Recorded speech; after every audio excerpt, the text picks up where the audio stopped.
Hello everybody, this is an impromptu stream, live broadcast from me, Andrew St. Pierre White, in my home in Perth, Australia. I hope you can both see me and hear me. I never know. But the reason for it is that I have been getting so many different questions from so many different followers on YouTube. The Patreon followers, I tend to try and communicate with them directly, but a lot of you on YouTube just want a quick question you fire a question at me, and thank you for using my first name, you Andrew, and that does get my attention. And I do often read those questions, but I just can't answer all of them in one shot because a lot of you are asking the same question. So I thought, hey, what a good idea to do a quick live. And I literally thought of it last night. My good mate Jeremy James, who runs he runs our US office. He's just my mate in the US that is really involved and came to Africa with us. And he helped me do some of the technical stuff because it's still a bit technical, but I think it's getting better.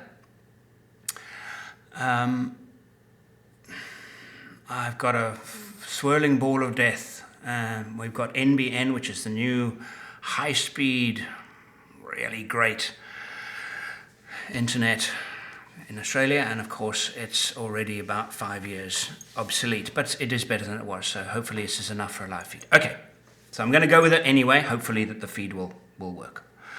You are welcome to ask questions. I see that there are 3 of you watching at the moment, so that's not very many. You are free to ask your questions, and I'm going to start answering questions. The reason for live broadcasts, and I'm sorry, I'm looking at my screen here and I'm seeing it buffering, and I see the output is very slow, and okay, a few more watchers, a few more viewers. Okay, I'm going to get on with it. Right. To hell with it. Live is funny. If you think about it, this is absolutely amazing because anybody in the whole world can actually have a live show and broadcast it to the entire world. That to me is amazing. I did one live broadcast on television. I don't think I have a recording of it. I probably had it and threw it away. I was terrible. I was so bad. I was about as animated as a tea cozy.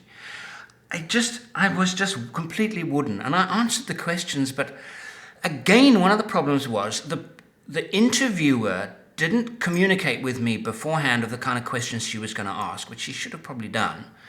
And let me comment on those questions as opposed to answer them before we went live.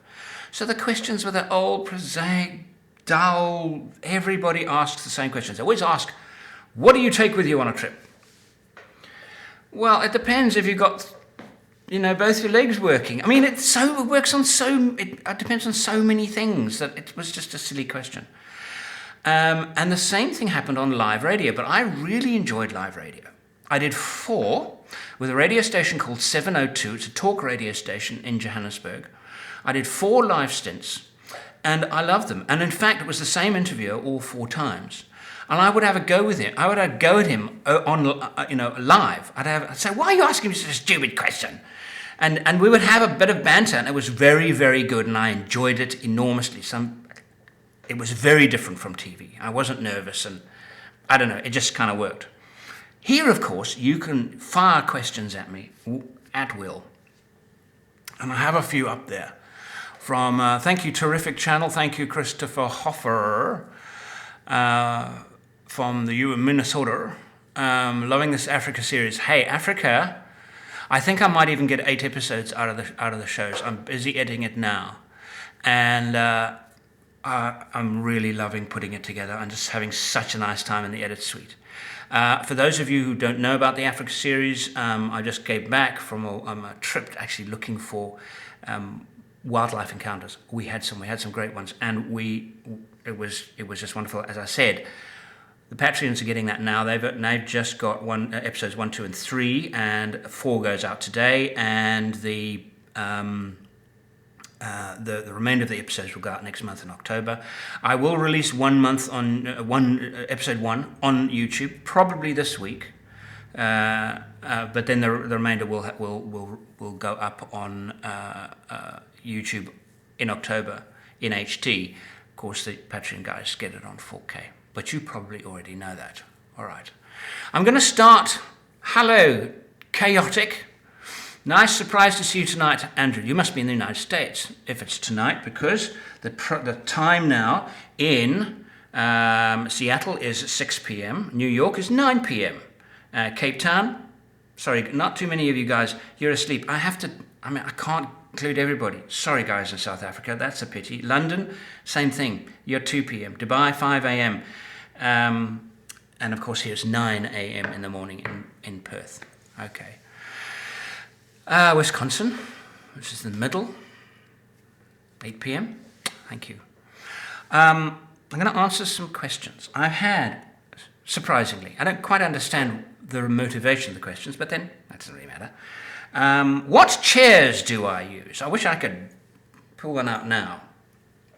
The chairs I've used in my Australia trips and my trip to Zambia in 2015 was supplied by a company called Bush Tech. Or was it Camp Tech?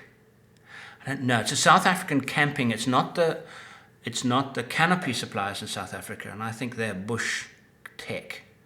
I get confused with all these indistinguishable names. But anyway, it's a Chinese-made chair, pretty ordinary. It's quite a nice slouching chair. You know the difference between when you're camping, you either a chair like this, or a sit-up in bed chair where you can eat something. Rarely do you actually get a chair that's kind of in the middle. Those chairs are a bit slouchy, but they are very comfortable. And I've had them now since 2015. And I must say they've stayed together extremely well. They're starting to show their age now, but I've done a lot of trips with them. So I think it's Camp Tech. I think the canopies is Bush Tech, and this is Camp Tech. And but I should mention, in Africa, I used a chair made by Frontrunner. Now, those of you who know my programs know that I don't have a lot of good things to say about Frontrunner products, generally speaking, but here I'm going to give them a plug. Their chairs, they've come up with and I don't think they designed it themselves, but they certainly found it and are marketing it, and, well, if you're looking for comfort, because comfort is always a trade-off with size and weight, isn't it? Somewhere there, and the size and weight, comfort is over here and size and weight is over here. And then you can move the slider along and then decide where you want to, and the further you, generally speaking, the further you go away from size and weight, with the exception of Ironman seats, you're then moving towards size. The Ironmans that were used in the US. I seem to remember saying that that falling down a fire escape was more comfortable than spending 10 minutes on one of those chairs. And they were heavy and big. But generally speaking. So as you move the slider over to small chair, they tend to become less and less comfortable. This chair from Frontrunner, small compact chair, and it's really small and compact. I mean, the lever's almost right the way over. It's very comfortable. I really thought they were very, very nice. Not suitable for very big people. You wouldn't fit in them because they're not narrow, but they're certainly not broad. Check them out if you're looking for a comfortable chair and your space is your big priority. They were very, very nice. I enjoyed those. My hat. This is my hat. It's made by Jakara in Australia. Handcrafted in Australia since 1969. Over there, you see, over there, you can see it very clearly. Australia has made making hats an art form. I also have another, and the reason why I like this hat very much, apart from the fact that it fits me and is very comfortable, it's foldable and I can pack it in my luggage. Therefore, I can take it around the world with me. That's a very important part of a hat to me. A rigid hat like what I can't think of the name, Australian bush hat, classic, hard. Somebody suggest the name to me. It's a very well, Akubra. Beautiful hats and beautifully made. Not my style in terms of, I can't carry it with me. I had an Akubra in 2010. And I enjoyed it, but I didn't enjoy it as much as these soft hats. I have a cotton hat. It's a very, very heavy cotton. Feels like leather, looks like leather. And that hat is actually still in Dubai. I left it there when I did my 6-wheel drive trip in 2016. And I kind of left it there, and then I thought, oh, maybe I should just send for it, maybe just leave it there for the next time I go. But anyway, that's my hat. And I like it very much, but you can get so many different really nice hats in Australia. Any other Akubra? Thank you, Roaming Outback. Yes, you're absolutely right. Tilly makes a good hat, not rigid, but not foldable. Okay. Trailers. This is a common question. Why don't I just take a trailer? Now, let's go back to my video about the troop carrier and my thoughts now. What am I going to do with it now? After Trans-Australia, and which was long distance of tar, long distance of good gravel, some quite long distances of really bad gravel, real tire ripping stuff near Mount Dare. Wow. You could almost hear the lugs coming off the tires. That was when I was doing the test of the KM3, BF Goodrich KM3. You can hear the tires, and amazingly they just suffered virtually no damage at all. But that's the kind of road that destroys tires. If I think about that trip and I think about trailers, could I have taken a trailer on that trip and made my life a lot more comfortable? No. Why? Because Simpson Desert. Simpson was very technical, and the part of that entire drive that I enjoyed the most actually was Mount Dare as well, which was west of the Westwood crossing of the Simpson. The trailer I would have struggled with a trailer on the Simpson, and I might have got it through, but what happens if I get stuck? How do you reverse with a trailer in thick sand? You can't. On my own, I was with Kate, but just the two of us, trying to maneuver a trailer, unhitch a trailer, move it back down the slope because I got stuck going up. And trailers on that kind of very, very lumpy, very, very gnarly, thick sand tracks, no, it's not fun. It's not fun. And Canning Stock, 2017. Could have done the entire thing with a trailer. Yeah, I had people with me. Would I have got through without getting stuck? Almost surely. Would I have got through without the trailer breaking? I don't know, because on near the southern section, there is a farm where they just don't allow trailers. They say, no trailers at all. You cannot take a trailer. Because you take a trailer, then we have to come and rescue you, and we're sick of it. That was kind of what there was a gate with we're not rescuing any more people with trailers because they break. And that particular part of the track wasn't the most difficult part of the Canning Stock in terms of trailer braking terrain. It was it was pretty gnarly. It was one of the few technical sections because it was kind of climb, and then you have this big hole and you have to go down carefully and get the angle right and this kind of thing, and it's great fun. I love that kind of driving. Simpson was like that a lot. Whole day, 2 days, at least 2 full days. You had to focus. You had to focus on your driving. It was great fun. It was enormous fun. And I should mention the thing about Big Red. Got to mention the thing about Big Red. Now, Andrew, you missed it. Okay, I'm listening. You missed it. Okay, if I missed it, then where is it? Because as I drove past, there's a sign saying Little Red. And I saw some people. And I saw the track wandering into the distance. Oh yeah, that looks like a chicken route. Carried on driving. Maybe a kilometre. About that. Probably wasn't less, but around a kilometre. There's a parking lot, there's a tree, and I filmed there, remember where all the flies were, and there was a sign saying Big Red Dune. There was a sign, right? Big Red Dune. If you could see the sign here, and you look, there's a dune. Big Red Dune. Dune. No other track. No other track. So I went up Big Red Dune. If you're saying, no, you didn't hit Big Red Dune, you didn't hit Big Red Dune. I did. How else can I know that it's Big Red Dune? Because it's got a great big signpost saying Big Red Dune. So I have to assume. And the reason why I say you got the wrong dune, because not long afterwards, couple of kilometres afterwards, there was another dune that was far more gnarly and difficult than Big Red on the same track. And I remember later it was the following day. Kate and I hit this dune, and it was, oh, okay. Now, most of the time I was in high range.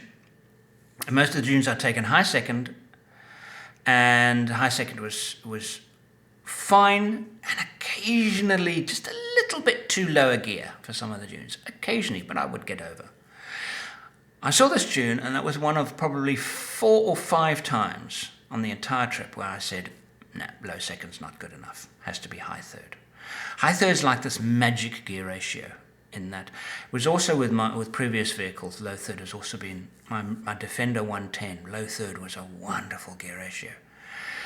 So I'd go into low third and boom, boom, it's not keeping the momentum, not too fast, keeping the momentum. That always that fight one has between momentum and speed. And on the down bit, you accelerate on the down bit, give yourself a little bit of more speed on the down bit so it carries you through. Show, fun. We just kind of almost like a yeah at the top. And I said, now that is Big Red.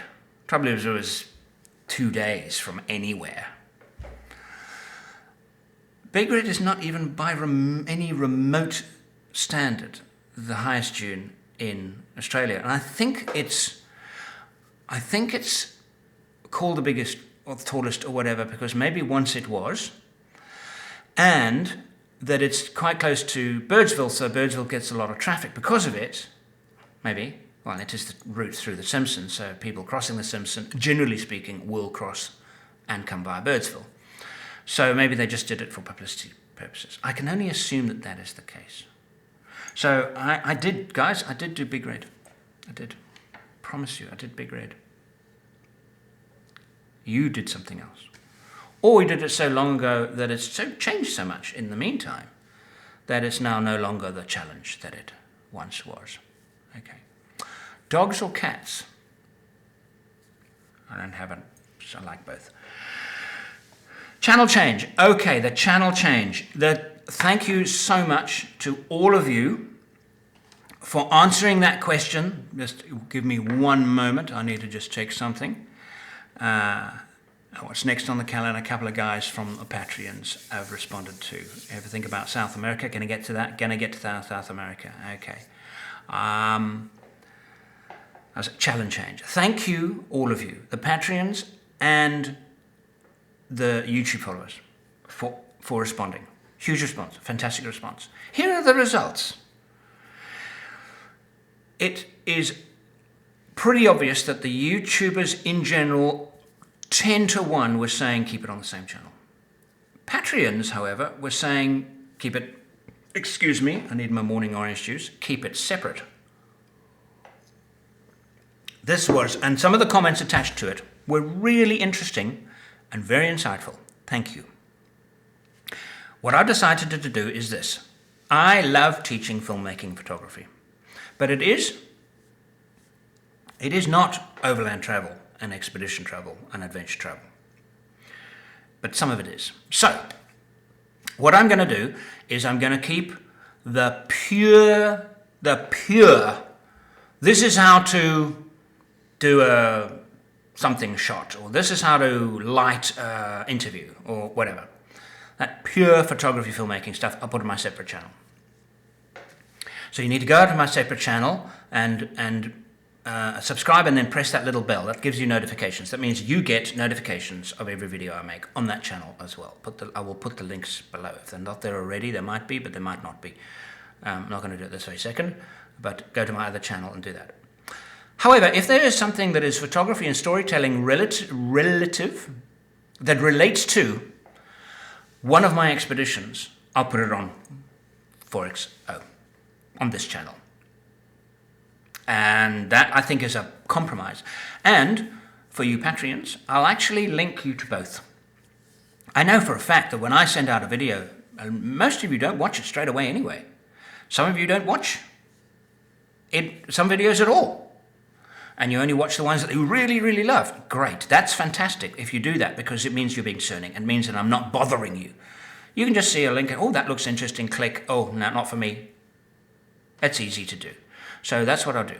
In terms of paid videos, they will remain almost exclusively, I say almost, adventure travel. My adventure travel piece, because it's an adventure travel. My Patreon is an adventure travel channel. That's okay. So I'm going to stick to my core values, as they say in the corporate world. All right. Tires. Tires is always the thing. Am I going to keep my KM3? Somebody on the thing actually asked me a question about. Will I say 285, 85, 16 KM3? Okay, a little bit about the KM3s on my trip. And thank you to, who was that? Was that Third Glance? And I'll give you a second glance. And third glance. And also from somebody in one of my Patreons. Anyway, the KM3s, okay, a lot of the questions were, was the test real? And I had some doubts about, I mean, I'd crossed Australia once with them, but along the rough, and we put the tyres to a good solid test in terms of damage toughness. We did that. Didn't find any mud or anything. They worked in sand fine. No disadvantage in sand at all. Over the KO2s. No disadvantage in sand. I don't believe it. But I have the wide ones on, 285, 75, 16s. And they're a little bit too wide for me. I prefer narrower tyres, and I would go for my final size when they release them, which apparently is going to be about June 2019, is the 255, 85, 16. I think it's a 33-inch. I think that is the perfect size for this Land Cruiser. Up to that point, I'm going to keep the tyres that I am now. I'm not going to go back to KO2s. These things work well in the rain. I don't know if they're as good as the KO2 in the rain, but I drove them in heavy rain. Heavy rain. They worked. And I gave a few quite hard braking to see if they worked. So I think that this is a step up for rain performance and mud tyres. Traditionally, they don't go together. These things on the little zipper again, on the, rain performance, mud tyre, and somewhere along there's this tyre's managed to go really quite far along on the good in the wet. So, keeping them. In terms of tyre strength, wow. Okay. So much so, I'm removing that. I'm not going to carry a second spare anymore. I've just removed it from the back because the weight-wise, as I was crossing Australia, was a little more than I would have liked. Not by a lot. I recently had the vehicle weighed. Do I have my weigh bridge? I recently had it weighed again after everything. 3,140 kilograms. 3,140 is my final weight on the vehicle, because I won't be doing anything more on the vehicle, adding anything more on the vehicle. And I'm pretty happy with that. I'm still comfortably under GVM when I'm fully loaded. Okay? I'm not a lot under, but I'm under, and I'm not going to go over. And I don't want to do GVM upgrade, because my approach was, well, if I need a GVM upgrade, then you're just carrying too much stuff. So, which is kind of what I was going for. So that's where I am right now. And I'll just put those incredibly tough KM3s on it, and I won't carry a second spare. I didn't damage the tyre in Trans-Australia, and I didn't have any issues at all, and I haven't had for so long. And I just did this trip in Africa. We had KO2s on it. We did just under 7,000 kilometres through Africa. I must add, though, I had 2 tyres go down. And you know why? Because it was fitted with one of these tyre pressure monitoring systems with the external sensors. And in both cases, it warned me, beep, beep, beep. Front tyre, went to the tyre, it was a bit flat, pumped it up, went flat again. And a little voice said to me, there's nothing wrong with this tyre, it's the thing that's leaking. So I took off the sensor, didn't have another problem with that tyre. The sensor was leaking. About a week later, same thing, back tyre. Tyre was flat, got up in the morning, tyre was flat. not flat, completely flat. Pumped it off, took out the sensor, no more problems. Those tire sensor things, they're just rubbish. So I thought you'd like to know that, considering a lot of you have watched my review on the worst product I've ever used. I think they're all the same. I actually think they're all just a bad idea. Okay, the tire pressure sensor, which is inside the tire, I've had those on my vehicles before. They are much better, much better.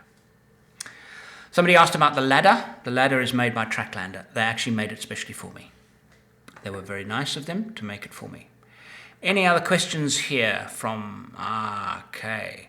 Six-wheeler, James, thank you for mentioning that. I haven't mentioned it here, and it's a good one. Yeah, okay. When I crossed Australia, I really wanted to create content, and I had visions of me doing long trips and actually going away from home for 3 months. The thing is that I have to create content. It's my living. So how do I create content in the confines of the back of the troopy? Very difficult, because editing takes a long time. For example, the Africa trip. I've been monitoring now how long these episodes take me. They take me a week to edit. And I'm doing other things as well, but I'm spending most of my time editing. So each episode takes close to a week to edit. That's not doing anything else. That's sitting at my desk editing. The editing process is a very long one. I have to be comfortable. I mean, this chair that I've got here, can you see this very nice chair here? I bought that earlier this year. Can you see that? It's one of these orthopedic chairs. I bought that earlier, actually last year, because I was suffering from terrible back pain. And my back pain's gone, completely gone, because I've got a proper chair. And it's really comfortable. Back pain's gone. I'm in that Land Cruiser for an hour just doing the transfer of the material from my camera cards onto the hard drive. And my back starts hurting me because the position is all wrong. It's not because I'm getting that old. I wouldn't say I'm fit, but I'm not unfit. I'm very healthy. I move around and I'm quite fit. I can bend. Sitting at that position it is very unrelaxing. So I could rebuild the inside of the car. I could take a separate tent, like a Oz tent, like an RV3 Oz tent, very quick too. So, and then set up table, chair, and set up an edit suite in there. I could do that. That's an option. You see, the six-wheeler wasn't... I didn't want a six-wheeler just for the sake of a six-wheeler. I think part of me, actually I'm lying to you, part of me did. Part of me still does. Because of the amazing experience I had with the six-wheel drive in Dubai. And that whole platform, I thought, wow, this would be amazing to have a Land Cruiser. I love the Land Cruiser 70 series, despite all its terrible things. There are not that many terrible things. There are a few things that are. But the things that make it great, make it really great. Have that in a platform where I could actually put some kind of camper on the back, which 79 pickup, it just drags its backside, it drives and the handling goes to hell, and no. So modifying the Troopy and making the Troopy into a camper, I'll have the same problems I've got now. Unless I redid the interior, which I could do that. Or get a six-wheel drive and do what I ultimately thought of doing. But then I've got a very big heavy vehicle, but I've got this camper in the back where I can actually live in it. So it's not a six-wheel drive for the sake of a six-wheel drive. People say, get a 200 six-wheel drive. That doesn't solve the problem. I'd rather my Troopy as it is now if you put the two, a 200 six-wheel drive and my current Troopy next to each other and said, pick one, I would not even glance at the 200. They're amazing, but they don't fit my purpose. The Troopy's fantastic for my purpose. Absolutely fantastic. But for the challenge of wanting to produce content while I'm on the road, to be able to stop for 2 or 3 days at one point and be comfortable enough to be able to get some really good shooting and editing in that place. So then when I can get to a town, I can upload it and you guys can enjoy it. That's the concept. And that's the challenge with crossing America. It's the challenge with crossing America. To do the crossing of America will take me, I'm anticipating no less than two 2-month trips. That's two 2-month trips, no less than that. Probably more. During those 2 months, I have to produce content. So if I was crossing down through Canada and Alaska, Canada, the United States, I could drive the route, and that would be the quick part, I think, particularly the United States. Stop at motels in the evening and edit, and every now and again a day in a motel and edit. Not much fun, but what do you got to, you got to do what you got to do, and then produce content and release it, and then get back on the road. South America, I can't see that happening. I believe South America is very much like Africa, being so much of it being less developed, and I wouldn't go through the developed parts of South America. I'd go through, I'd visit some of the cities. Obviously, I would want to visit some of the cities in South America. But a lot of the time would be spent in the wilderness and on the off the beaten track. And a lot of the roads are gravel, a lot of the roads are asphalt, and some of them are very remote. So it's a lovely mix, a lovely opportunity. The further I go south, the worse the weather will get, and the more interesting the terrain will become, as far as I can tell, although I'm generalizing, I think. How do I produce content while I'm on the road? If I can't produce content while I'm on the road, I can't do the trip. I can't take 2 months off work and no content being released, and then I can't do it. That's why the US vehicle build. Now, I did think about taking my Land Cruiser to South America, and the reason why I'm not going to is because Nicaragua and Costa Rica, they do not permit right-hand drive vehicles to enter the country, drive in the country. I would have to have them put on the back of a flatbed and driven across those two countries. The other question is diesel, high sulfur diesel. This doesn't actually worry me as much as it does many people. I've heard horror stories, but I've also heard people, and I know a little bit about it, and it doesn't worry me too much, to be honest with you. I would have to do something about the emissions, the catalytic converter, and the DPF in the Land Cruiser. I could just do that, just take them out. And when it comes back to Australia, put them back, so it's legal in Australia. I don't believe that's a big challenge. You run these engines in South Africa, and they've got high sulfur diesel, similar to South America, in South Africa, and they run these V8s without a problem. They're configured differently to make them work, so I can configure them differently. I don't believe that to be a big problem. But the problem of creating content en route is the major problem. That's the major problem. Anyway, another question I had, what's the tyre bag on the back of my vehicle? That bag that I use, it's the canvas bag on the back tyre. I can't travel without them now. They're the most fantastic things, made by Camp Cover. Camp Cover is a South African company. They're based near Cape Town. They are also distributed in Australia by Quick Pitch Campers. Quick Pitch are the guys that helped me build my Land Cruiser. They do a whole lot of work for me. You've seen them on that thing. What a lovely bunch of guys. And they do really, really good work too. And Yucky, if you're watching, you're one smart potato. Your designs are just inspired. Anyway, Quick Pitch, they are the importers of. And I know that I pop in every now and again. What you doing now? He says, shows me what he's designing, and I go, ha ha ha ha. Yeah, it's good fun. That Max Trax hole, that table with the Max Trax thing. No, not just a Max Trax bracket. No. A table, and must be able to carry 2 and 4. No moving parts. Well, one moving part, but nothing that comes off or clips or. Yeah. Anyway, I've kind of run out of questions, guys. Let me quickly go back to, okay. Yeah, I'm kind of going to wrap this up now. Those are the main questions that you guys have asked me, and I think I've responded to most of them.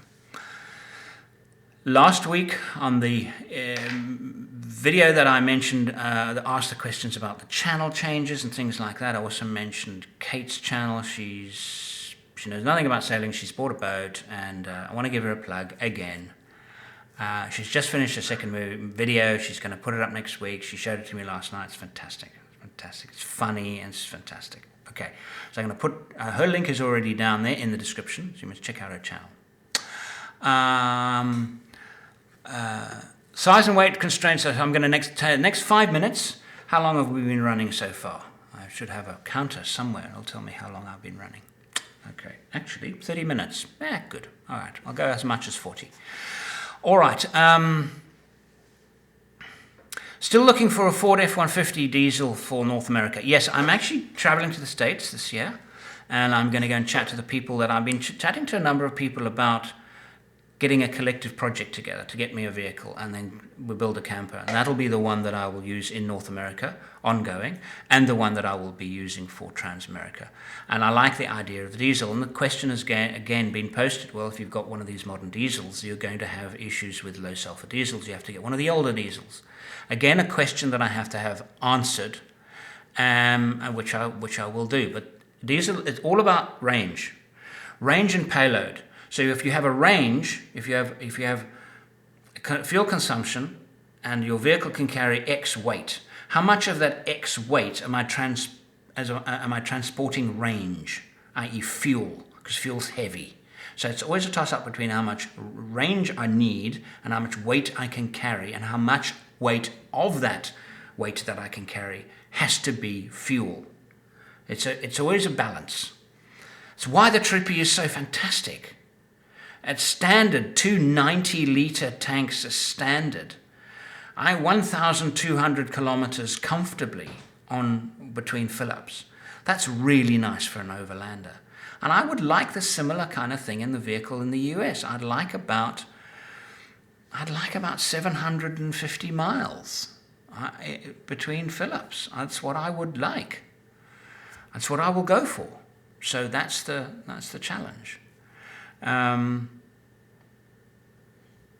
Roger, long-time off-road racer using BF Goodrich. Yeah, they do. They make some very good products. And they're telling me when I was there on the launch that they are investing in new products, new sizes. It's all very exciting. It's all very exciting. Would you do more on their Victorian High Country? Okay, James Armstrong, I'm going to answer that. Yeah, it's beautiful. Oh, it's beautiful. On the Victoria High Country is gorgeous. So gorgeous. Here's the rub. I drove on that trip the most boring road, and I've done a lot of trips, hey? I've done some long drives. I'm boasting here. But none as so boring as the road from the Victoria High Country to Brisbane. It was one of the most painful, boring driving experiences of my entire life. And I'll tell you why. It's a long distance, so the kilometers-wise, it should have taken me a comfortable 2 days. It took me an uncomfortable 3 days. There's the highway, the two highways. Can't remember what they're called now. New England Highway, England Highway. You guys will jump on my channel and remind me what they're called. And the Hume Highway, is it? Anyway, not important. But basically the highway, they're not highways at all. They're nothing like you guys in the States talking about interstates. No, it is not an interstate. Australia does not have an interstate system as such, not like you have.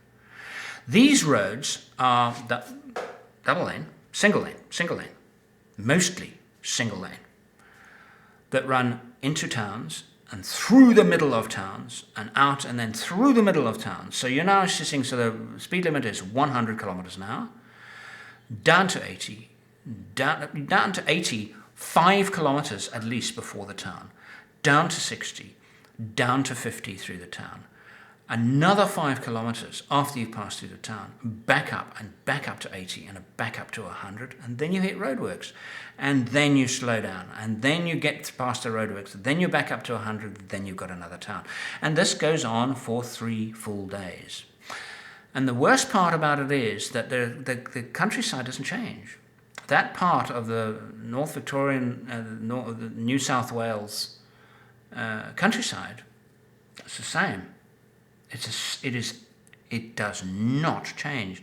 So not even the vistas excite you. And I have to admit, guys, I was shattered by the end of that. I was so bored. The Simpson made up for it. Oh yes, the Simpson made up for it in every respect. Simpson was fantastic. So to me, Western Australia is far more interesting state to drive through in terms of the long distances, incredibly long distances in Western Australia. It's the most interesting. South Australia was pretty interesting too. I haven't done Northern Territory to any degree. I put my foot in it, but I haven't driven it. And I've done a bit of driving in Queensland now between Brisbane and Birdsville. It was nice. I enjoyed it. I enjoyed that drive. It did change. It wasn't all the same.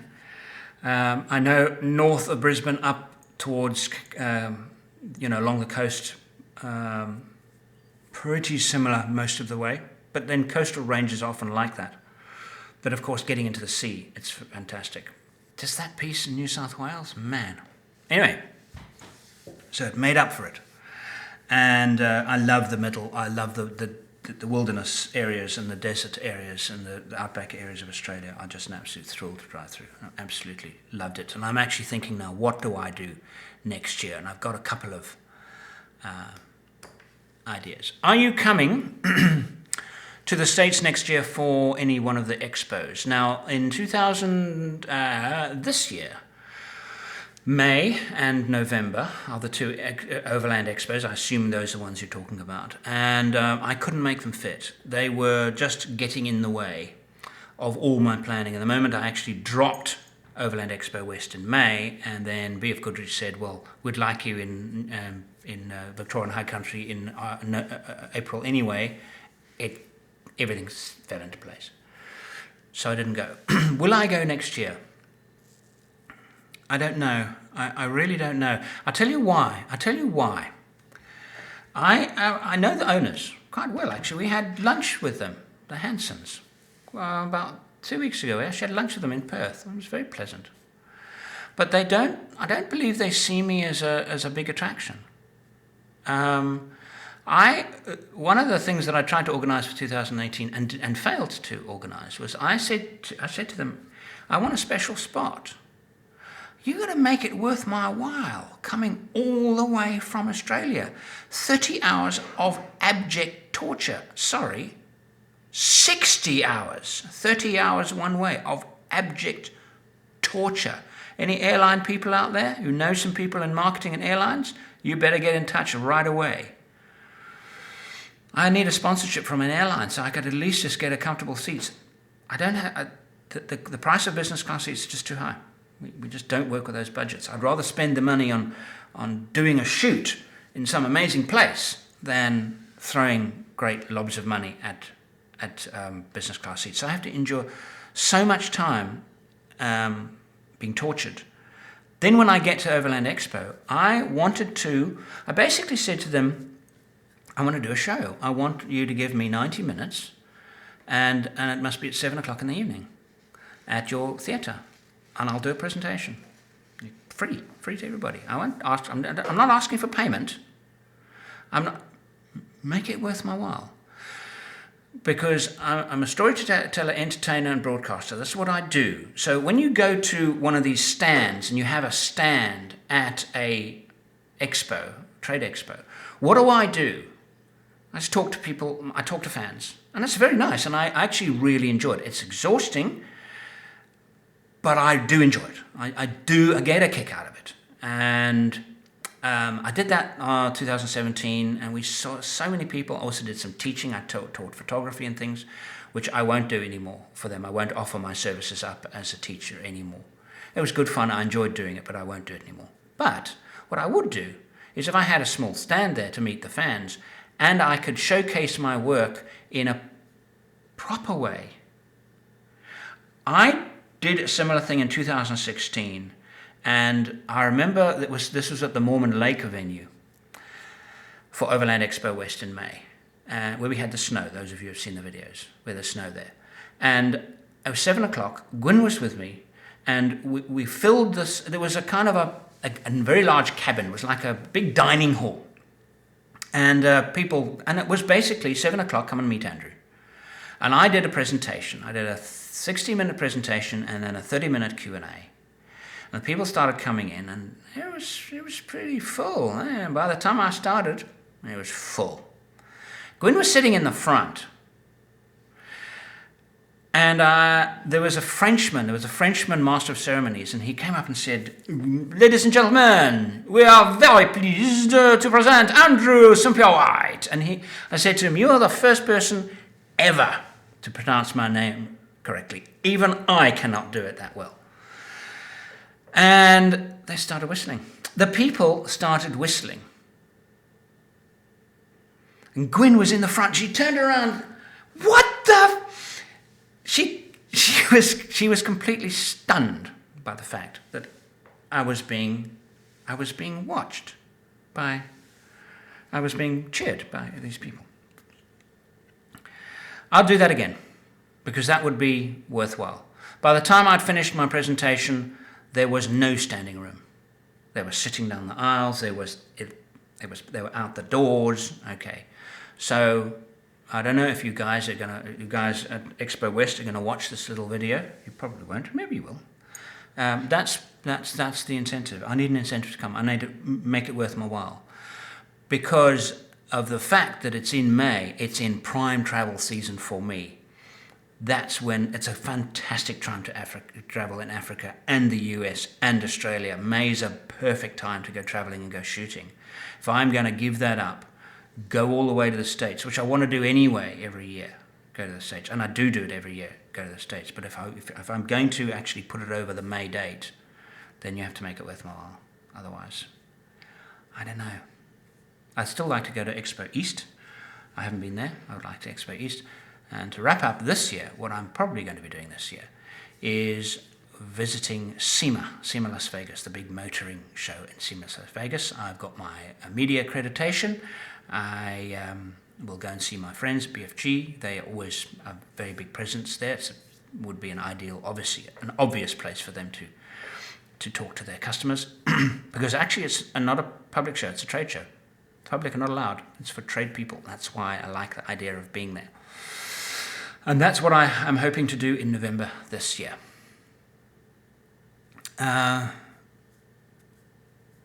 YouTube shows it as unlisted. Somebody was saying to me it's unlisted. Did I miss? It is. Dear. Okay. I might. Oh dear. I messed up here. That's why I've only got 14 people viewing. All of you Patreons. Oh well. You know what, Mr. and Mrs. Patreon supporters? You had a. That's why there are only 14, because normally there'd be a couple of hundred. I'll probably do another one. For my. Thank you for letting me know, Alex. Appreciate that.